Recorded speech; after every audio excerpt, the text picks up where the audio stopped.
decides to trinket out of that. So uses the trinket before the touch of death, before the serenity coming in from Trill. But Sidu in a lot of trouble. He needs to be able to keep himself alive. Link jumps over, gets the Spirit Link totem off. Moss gets a sap on M2KC out of the Psychic Scream. Alec 3 tip shields. He gets purged on it. They swap to Nixie with no trinket. M2KC leaves the stun, but Nixie's in so much trouble. The smoke bomb gets dropped. He's out of line of sight. He barely stays alive. Now it's Method Black's turn to go. Mass spell comes in. Alice all alone. Fear DR still available. Look at that timing of the Everbolt and the MD. That's what I was talking about in game 1. Again. Kidney shot, look for a poly, to get the poly. Dizio's far away though. He could kite, he gets rooted by the flurry and gets caught to a cheap shot, just gets deleted instantly from the arena. Abster just completely tapped on mana. Chanimals is almost about to go down. They have to kill Chanimal in this next couple of seconds. A full hex from Absterge is going to punish the team of Super Frogs and find the kill.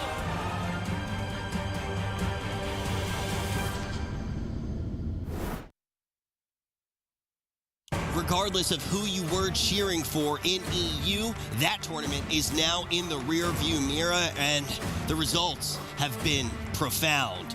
Now we have a brand new tournament, a brand new us. Let's see what NA can do, and this is going to have stakes even higher than what we saw in EU, because we still need to figure out who on earth is going to be representing NA at the first global LAN of the years. My name is Rich. I'm going to be your host. I'm joined by Zico, Supatiz, and Vanruki, and I want to start off by talking about something that we kept almost talking about, and then we would get into a game, and that's which team do we think is best suited to win the LAN if they do qualify? It's in M2KC's hands right now, but do you think them or Never Lucky have the advantage globally?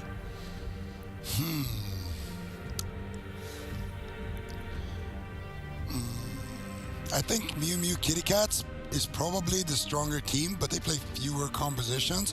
And we also have to think about the bracket. Which team would I see have a better chance against Method Black, which is going to be their opponent, whoever is the 4th seed?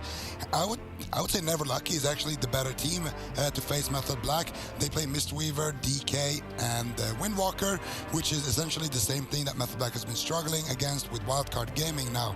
If Method Black goes against a Rogue Mage, well, they've been going against Change My Mind the entire season, and they've been farming them to the point where they had to swap comps. So I feel like if M2KC went up against them, it's a little bit different Rogue Mage, a little bit different specializations, as well as the Holy Pala, but I think the result will be the same. So I want to say Never Lucky probably has a better shot internationally, specifically against that team. So I'm not sure though. After that, how the bracket shapes up, it's really hard to call without knowing the bracket, without knowing the patch, and you know, all those things. I do want to say I think M2KC is the stronger team though at the comps that they do play.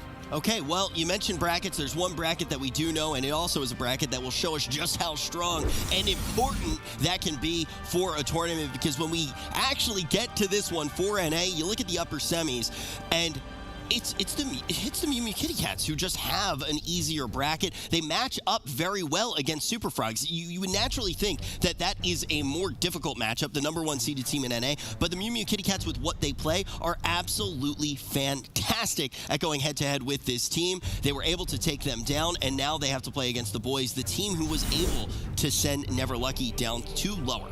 Yeah, the boys are a really powerful team right now. You have Chun-Li on the Windwalker Monk, Smexen on the Unholy Death, and Gorecki. He's been playing a little bit of Mistweaver, but primarily that Restoration Druid.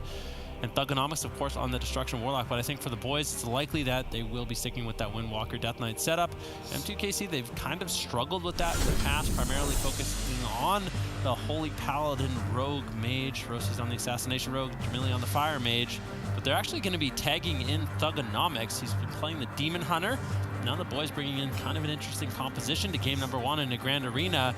And I think if they play this composition well, it's going to be looking good for the boys. The name of the game here is Win 1, Go to LAN for M2KC. If they can take down this series, they will be able to achieve something that at times looked out of reach for them during the season. And I'm relatively confident to do it. I'm going to put Zico's afro on it right now. Whoa, the M2KC gates are now open. Well, you did say the stakes are higher, right?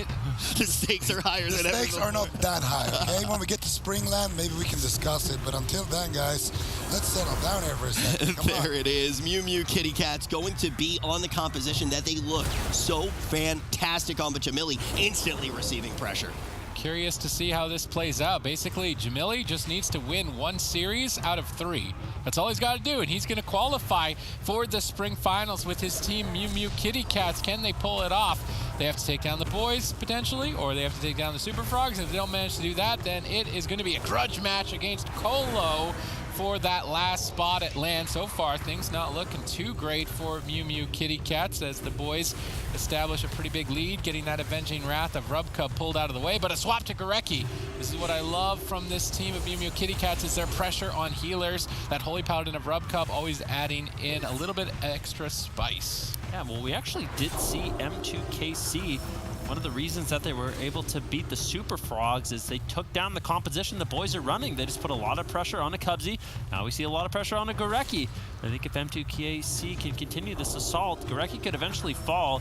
The thing teams really can't calculate is Rubcub on the Holy Paladin with that added Hammer of Justice, as well as some of the additional damage he's able to bring, can really throw these Restoration Druids for a loop. Curious if Thugonomics is running that Mana Rift strategy. I can only imagine that he is. It's the main reason why you would take a Demon Hunter into this fight. Although we saw M2KC Kitty Cats take out the Super Frogs when they tried to run the Demon Hunter Death Knight. I'm curious to see if they can do it here against the boys. Currently, Roasty setting up crowd control on Gorecki. Maybe trying to get a sap on his trinket. Gorecki comfortably sitting through this with Thugonomics now having Blur activated. Desperately trying to avoid the kidney shot of Roasties, now securing a double stun. Rubcub needs to get ready for this. He was pushing forward aggressive to set up the team and is falling behind on heals, falling behind on mana. The boys continue to establish an advantage. Curious to see how Roasties tries to navigate this, potentially going after Thugonomics and a smoke bomb as an option. Kidney shot, smoke bomb. How much damage do they have is now the question. Is it going to be enough to force any major defensive cooldowns? Not even an Iron Bark. That's going to hurt.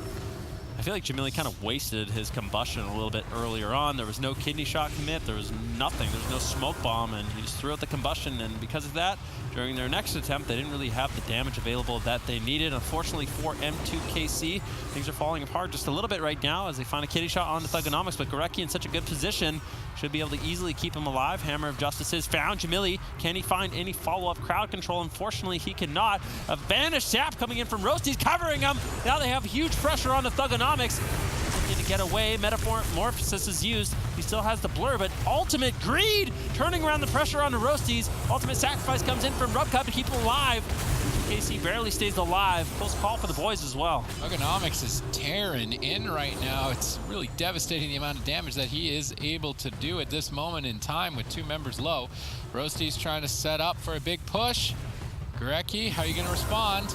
Blur available, still caught in crowd control. Thugonomics dash is over. Surprising to not see the reverse magic. I guess Rubcub already stunned, not wanting to overlap the diminishing return. It wasn't necessary, so he's going to play it patient, hold on to it for later. Roasties has Vendetta rolling. He really wants to force something with that, but he's just not finding anything on the side of the boys. And now Rubcub, he's almost totally tapped on mana. Potentially they have to go for some aggressive Blessing of Protections, but even then, there's a lot of spells that can just go through that in the composition that the boys have brought in game number 1. Roasties gets stunned up behind the pillar. He's rotting down. Jamili the target of choice. Pressure onto 2 fronts. Roasties goes for the all-in on Gorecki. He's really disrespecting the swap. Bark's getting at half health during that moment in time. Manages to get away with it for now. Potentially an opening for M2KC Kitty Cats if they can hold on a bit longer. Yeah, Gorecki has a lot of greed, but he's also been one of the best druids at surviving these kind of very offensive pushes from enemy teams. Gorecki trinkets out of the blind. Roasty's looking for some more pressure as he sprints over, looking to get some damage rolling. Thugonomics, Smexon still trying to get some pressure on Jamili, but during this split situation, Jamili has a lot of control that he can throw out. In the meantime, it's difficult for Gorecki to actually get the spells off just because of the fact that Roasties always has that kidney shot. He can threaten him. He gets out of form, he gets caught into a kidney shot. That's when Jamili can blink in and start getting some damage rolling. So it's a difficult situation to be in for the boys, but at this point, they've almost hit the finish line. Rubcub almost completely tapped on mana.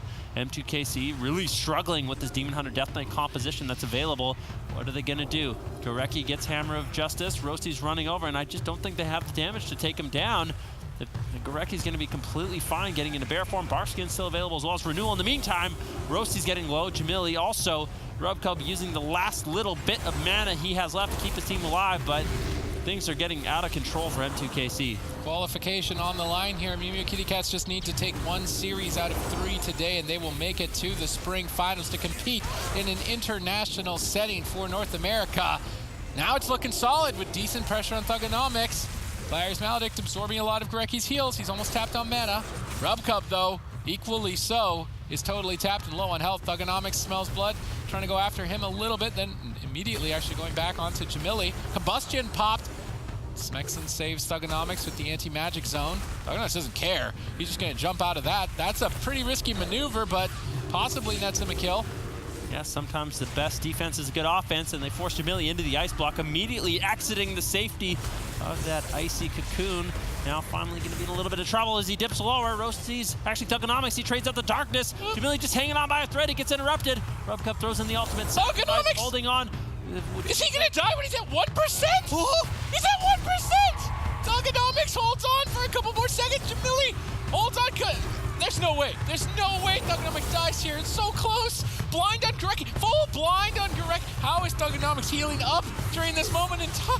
They were so close to taking it, but now it's looking like a triple kill for the boys as Rubcub holds on to any semblance of health that's left, but it's not enough, and the boys take game 1.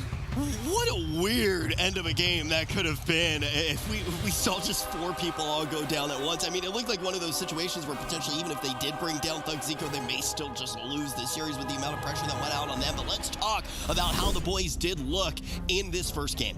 It looked a bit shaky for the boys there. I'm not entirely sold on that game. I feel like that should be a bit more convincing of a matchup for them. They have a lot of tools to deal with what the Mew Kitty Cats are bringing, but they also had some very perfect swaps on the side of Mew Kitty Cats. So almost took down Doug there. Yeah, man, this is one of those scenarios where if you're Colo, you better be making sure that the team is awake and practicing, because you might have a tiebreaker a little bit later on today. The boys going to secure that first win.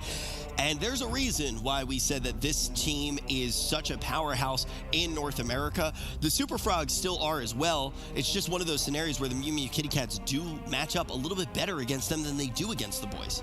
Yeah, and that's because the boys, they are specialized in those cleaves. Look at... How does he live? The safeguard comes off cooldown.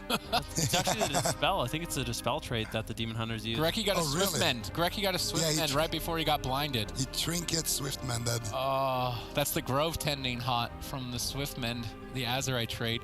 If Gorecki didn't get that one heal in, Thugonomics would be dead. Yeah, that's... It's a sad time for M2KC. Watching that replay, they got to be pulling their hair out at just how close they were, but that could have honestly come down to a situation where Thugonomics goes down, and then you see Smexon on the Death Knight take someone down, and we get a 2v2 all of a sudden. Yeah, sorry, I just looked down at the screen. I don't recognize myself. It's actually a really sad moment. I do think, though, that the Mew Kitty Cats, I think that they can win this series still. I still do believe in them, but I'm just not sure how. I don't know why I believe in them. I just don't think that they want this tiebreaker at all. And it's one of those scenarios where you kind of just count on the underdog being able to take it. Think about how much is on the line for them. The boys are styling at this point. It's important for them for the entire year in case they don't have success at LAN. Boys feel safe here to lock in this composition. Hook point, going to be a good map for that, a good answer. What do you think the Mew Kitty Cats are trying to set up? I think it's just going to be more of the same. They were able to beat the Super Frogs with this composition, and that came really close. They're certainly capable of it. Even if they do lose to the boys, they actually beat Super Frogs earlier in this tournament, so they get a rematch against them in the lower bracket. And then even if they still don't win there, they still have a third chance to qualify facing Never Lucky. So they're not totally out of their qualification potential, but they obviously want to be having a good showing. That was a very close fought fight, especially considering that Rubcub is one of the only players still picking up Paladin in the current meta. We see a lot of Mistweaver and a lot of Resto Druid and really not a lot of Paladin, but he's still managing to make it work. It's actually part of, so Sea-Doo just tweeted something out, and basically the first part of it is just like every game I watch Rubcub play, it's like he's fighting for his life, team surviving impossible moments. And it's just, it is so true. And it is something that needs to be applauded. And this guy, if, let's say, we have already mentioned that we don't know what the meta is going to look like when we're at the LAN. Like, it is, what, 6-7 weeks away, something like that, maybe even longer. But it's a month and then some change, basically, until we do get to that tournament. We know stuff could change. Think about every time you've seen RubCub up on that stage. He always is making stuff that looks just impossible work. He's one of the most phenomenal when he can play the class that he wants to play. Well, and I think he can get out of this one. I think he can pull off a miracle. Rosita Jones as well. I mean, all three of these people, this was actually the team, I think it was RubCub, Jamili, Roasty, and Seth Curry. They made it to the spring finals, and they were in the grand final against the team of the Jungle Cleave that won. Reform. Yeah, they are the one that they played against Reform, so they made it to the finals. These guys are no strangers to LAN. We know Rosita Jones, he pulls out all sorts of different tricks, and that's one of the reasons why I think M2KC is such a strong team when it is in a LAN environment. The only problem is this one composition seems to give them a lot of trouble. We did see them beat Super Frogs, but that's Chanimal playing a Death Knight for, a week and a half, 2 weeks. If, their team cleans it up a little bit, that's going to be a lot of different teams in the tournament that have this one composition they don't have an answer for. But that's the thing. If they do lose here, they get that matchup again, right? So there is some real hope. It's obviously not a free matchup at all in the Super Frogs, but it went to Game 5 last time, but it's looking decent for them. I do think the Mew Mew Kitty Cats, too, as well as the new branding being saucy and one of the best logos that we don't get to see enough on screen, I think Rosita kicked the team up another notch, and there's just something about Rosita Jones as a competitor where he was on For Fun. Even last year when we watched For Fun, the team name it was somewhat serious, right? They were just playing to see what they could get done. They weren't necessarily going about it saying we're going to win the entire thing. Now he's playing for real, and it offers so many new compositions to the Mew Mew Kitty Cats. I love this pickup for them. I think that it's something that has just given them that little bump. But now as we head over to Hook Point, is this small map going to be a place where they may fall behind and we may see the boys get on match point? Very curious to see if the Mew Mew Kitty Cats can pull it off. They've got 3 chances here today to qualify to the spring finals. They were so close in game number 1.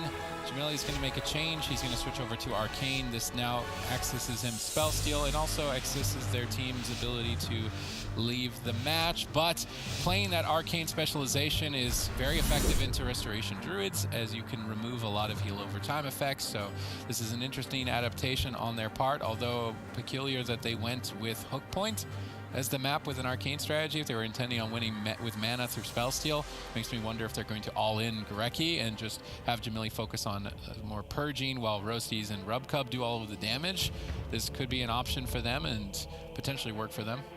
The thing with the Mew Mew Kitty Cats that I do kind of want to start thinking about as well is I'm already looking ahead to the next series, the next potential series, just in case, because I do think it's important to really think about how likely it is to go to the tiebreaker. We might just end up with a situation here where we have first place and second place playing just like we did in EU, and then that is the scenario that creates the tiebreaker. The Mew Mew Kitty Cats, if they do lose here and go up against the Super Frogs, do you still favor them in this series? Is it dependent on blind pick? What do you think happens there, Zico? I mean, Super Frogs have the answer. It's just a matter of have they practiced it enough?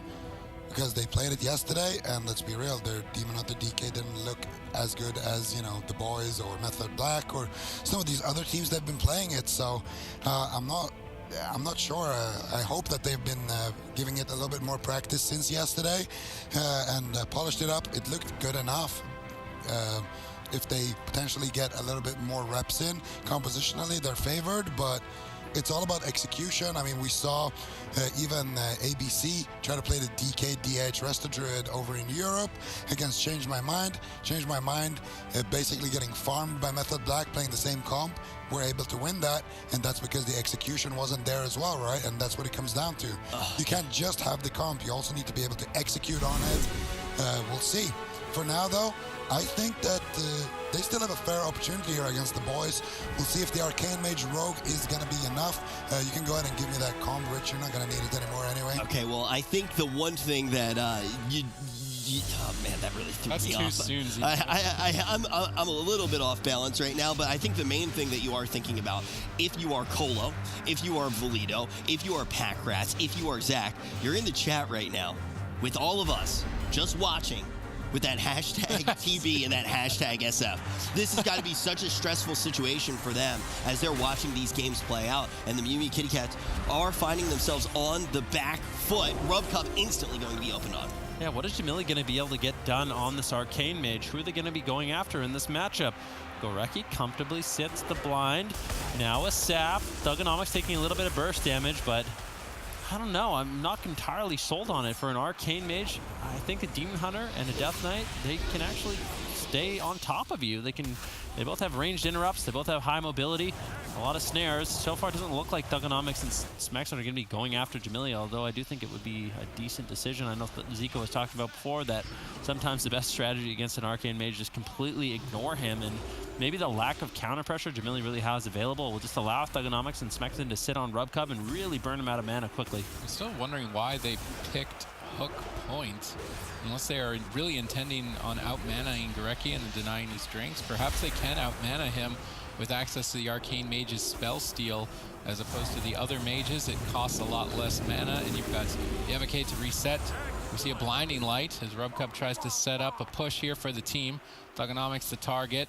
Ironbark trades quite effectively.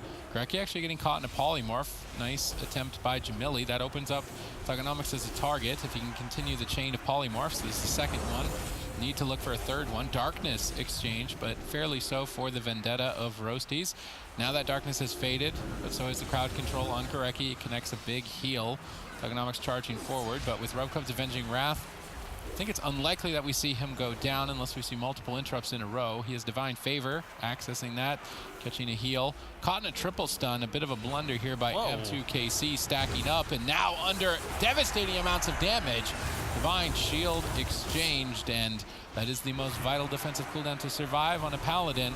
It's out of the way, and the boys continue to dominate. This is why I don't like Arcane Mage in this matchup. Jamili just can't get counter pressure. He's always in range of Thugonomics to interrupt him. He's always in range of Smexon to interrupt him. Now finally finding some Arcane Blast, but the damage just isn't there. Thugonomics and Smexon, they're all over Rub Cub, and Rub Cub really doesn't have too much left to work with. There's a blind on a Gorecki, but he preemptively Ironbarked the blind.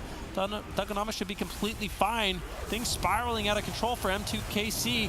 A lot on the line for this team. The boys already up 1-0. Rub Cub gets interrupted. He almost has a Blessing and Protection available to him. Managing to hold on, but mana not looking good. Definitely in favor of the boys at this point. Rub Cub just really struggling to get away. Rub Cub doing his best with basically nothing, and as Sidu was saying, every game with Rub Cub in it is a battle for his life, putting it up to the absolute final second for his team, but here that might just be the case. It's looking so devastating for M2KC as they try to desperately pull things together. Great crowd control by Rub Cub, but no follow-up. Maybe they don't need it. They've managed to pull major defensive cooldowns from Thugonomics in that exchange. They've got the tiniest bit of mana. They've got a Vendetta and a Smoke Bomb in their back pocket, and if they can get a kill with that, it doesn't matter that Rub Cub's out of mana. They've got one more opportunity. Yep, Smexon still all over Rub Cub. They need a few more mana rifts to just get him completely out of mana. Here's the Smoke Bomb attempt on the Thugonomics. He's got no trinket. Do they have the damage? One Maledict lands. Jamili looking to close out the game with a few Arcane Missiles, but Thugonomics with the Shadow Meld denies the second Gladiator's Maledict. The third one is landed, though, by Rub Cub. A huge offensive push here by M2KC. Gorecki being caught in the polymorph. Thugonomics manages to find the reverse magic to free him up. Now Hammer of Justice. Gorecki can't really afford to trinket at this point in the game. Thugonomics, though, getting a little bit low. Things are starting to go in favor of M2KC. Rub Cub manages to pull it together here for the team. Gorecki may be having a bit of technical issues, which is then a huge opportunity for M2KC if they can close it out here. And I mean, at this point, it is play to win. Their qualification's on the line. Looks like Gorecki is back. He's gonna be able to recover quite easily. Thugonomics still low, blind with no trinket. This is a big opening. They have to KO in the stun. Do they have the follow-up Hammer of Justice? They have to deny darkness. They don't have it. They go for the cheap shot instead. They need to finish him in this. They can't finish Thugonomics. Blur exchanges. Now Rub Cub's behind. Yeah, Rub Cub completely out of basically everything he has available. Divine Favor, Holy Light manages to catch a big heal. Smexon, Thugonomics need a little bit more uptime, but a beautiful polymorph denies Smexon. Nicely done by Jamili. Rub Cub running for his life once again, but with no Blessing Protection, no Divine Shield, he could be in some trouble. In the meantime, hitting shot on the Thugonomics. Gorecki denies that with the Ironbark. the boys managed to hold on. M2KC, they're running out of time. Rubcub's doing a great job, but it's almost an inevitability at this point that he's going to fall. All right, let's see what he can do. Once again, Rubcub battling against all odds and everything on the line, qualifying to that spring finals for his team. If he can somehow scramble this game together a tad bit longer, opportunity knocks. They just need to win one series today out of 3 to qualify. Thugonomics, though, is not looking to have that opportunity here. He's jumping in with that Metamorphosis, securing double stuns. Rubcub runs away from the anti-magic zone. Smexon grips him back in, but he's able to retreat. Avenging Wrath comes up in the nick of time for Rubcub to make a recovery. Yeah, definitely nicely done by Rubcub. Jamili as well, stalling out the game. Thugonomics almost has his trinket rotated back up, and he's been the main pressure point for M2KC in this matchup so far. But with that trinket, he's not going to be very vulnerable. Rubcub with the Avenging Wrath, like you said, he's going to be able to stabilize, but after that, at around 8, 9, 10% dampening and no mana left, Rubcub's going to really start struggling. Jamili looking for some Arcane Blast, looking for some counter pressure. Gorecki in a good spot, but Gorecki's almost out of mana as well, but I don't think it matters. Rubcub will eventually fall. Fell Eruption into a bash. The boys go up 2-0 in this series, and it just shows M2KC they need to try to find out an answer for this composition. Should open up a bakery. There is the potential for that, but still, that last game, or the next game, may be that last beacon of light for them. It might be the only opportunity they have against the boys. Luckily, though, they are still on that top portion of the bracket, so they drop down to play a team that we have already seen them beat, even within this tournament, Zico. But how have they gotten to this position where the boys are on match point already? Well, they picked a small map, which I liked, but I really expected to see Jamili on that Fire Mage. Instead, he was choosing to play that Arcane Mage, and it just didn't really work out for him. The burst potential for the Arcane Mage really isn't the same. It's more control, it's more, survivability. You take less damage, and that's what it comes down to. Wasn't able to find the kill onto Thugonomics, and of course, Rubcub eventually ran out of mana due to the mana rifts, and then they managed to secure the win at the back of that. Yeah. And now moving on forward, we need to think, is Mew Mew Kitty Cats going to be able to secure their spot on land? We're going to find out very shortly.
You can support the competitors in the AWC and the MDI by heading over to the shop and getting those new toys, and that will beef up the prize pool.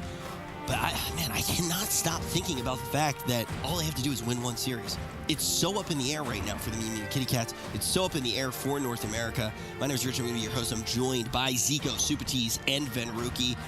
Zico, this series looks like it's just about done, though. This is 3-0 written all over it.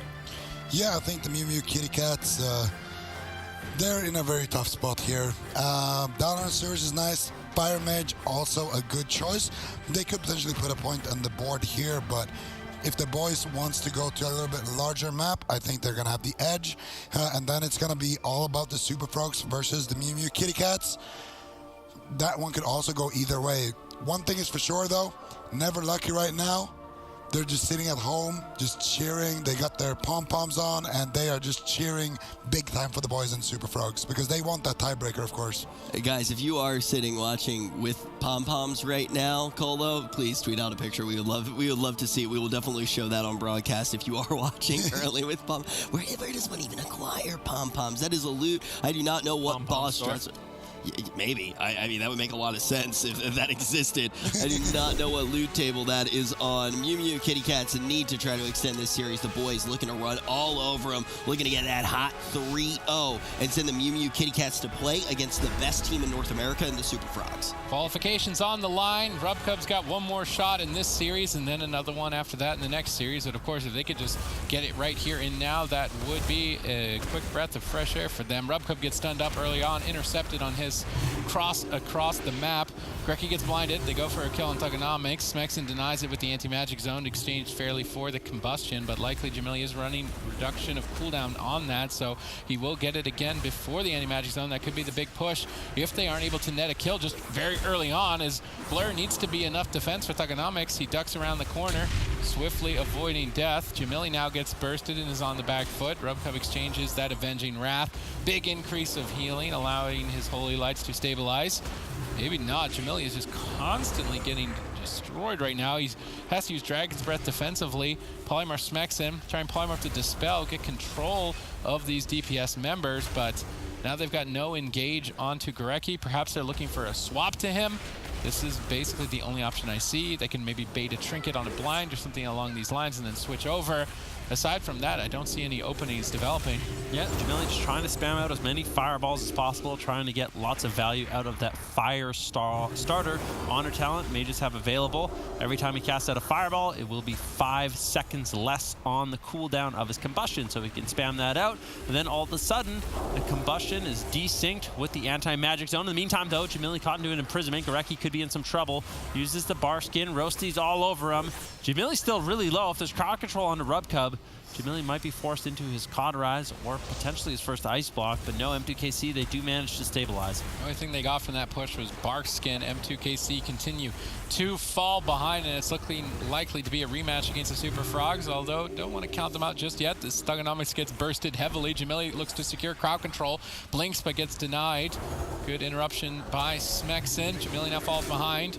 Rubcub looking to recover, but with War Mastery, his only defensive cooldown at the moment, it may not be enough. He may have to use the ultimate sacrifice here shortly if Thugonomics can stay on target. Jamili trying to reposition. Thugonomics continuing the mana rifts. Roasty's rooted up, unable to connect. Jamili still being pressured. Cauterize Ice Block available as well. They want to hold on to that as long as they can. Rubcub's being pressured. Gorecki gets swapped to by Roasties, or maybe he's setting Jamili up for crowd control. It's not exactly certain. Jamili's too far away to support that attack. He gets gripped downstairs, out of line of sight. Huge damage to follow that up. Relying heavily on Rubcub's support with Avenging Wrath coming up in 1 more second. He needs to connect a big heal here and now to hold on to that Cauterize. Managing to dance with it dangerously, holding out, and they managed to. Rubcub once again battling for his life. Definitely in at 40% mana. Things are starting to slip out of his fingertips. In the meantime, though, Thugonomics caught into a kidney shot. Good damage here from M2KC. Gorecki not over-responding to the situation. You can see Thugonomics, he still has so many defensive cooldowns. He can rotate through the boys. They managed to hold on to all their trinkets despite that very scary moment. Rubcub now looking for a Holy Light. Doesn't have the healing, though, to keep Jamili alive as he dips lower. Finally catching a big heal. Another kidney shot onto Thugonomics. This is the combustion. Big damage available for M2KC. Thugonomics not messing around. Trinkets out. Iron Bark going to be committed by Gorecki. That'll keep him afloat. And now the boys need to start getting some damage rolling. M2KC's mana is not doing too hot. Gorecki trinkets out of the blind, and now M2KC, there is an opening. Thugonomics with no trinket. If he gets caught into a stun lock, could fall. Still low, dancing around the map, trying to survive, kiting with Gorecki. Gorecki has to play catch up in this situation, but no one from the boys has a trinket now. No Gladiator's Medallion in sight, and if M2KC can pull it off, get one nice clean setup, they could close out the game. All right, let's see if they can do it. Qualifications on the line here. It's match point in their first attempt of the day. Jamili is just getting owned still as Rubcub holds on barely with not much to work with in terms of healing output. Another Gladiator's Maledict absorbing more of Rubcub's healing. He's caught in the stun by Thugonomics. That's a double. This could be the Cauterize if Smexing can push through with a tiny bit more damage. Rubcub powers through it with Holy Light after Holy Light. Getting interrupted by line of sight. Jamili goes for the kill, drops in that Meteor. Not enough damage to even scratch Thugonomics. Gorecki may be sitting down for a drink while his team has all of the momentum, and if Gorecki stabilizes back to full mana, not sure what M2KC is going to do. Instead, crowd controlling Rubcub in desperation to get the Cauterize. Gorecki is still very low on mana, potentially an opportunity for M2KC to find victory. Avenging Wrath up right at the last possible second for Rubcub once again to hold on to the Cauterize. A close call, miracle after miracle for M2KC to even still be alive. Yep, good damage there from Jamili on the Thugonomics, but Gorecki in a prime position. And somehow, some way, M2KC's actually swung mana in their favor. Innervate being used by Gorecki, trying to throw out some expensive heals to keep Thugonomics nice and stable, but still, Thugonomics has been forced to run away, and this is what we've kind of seen.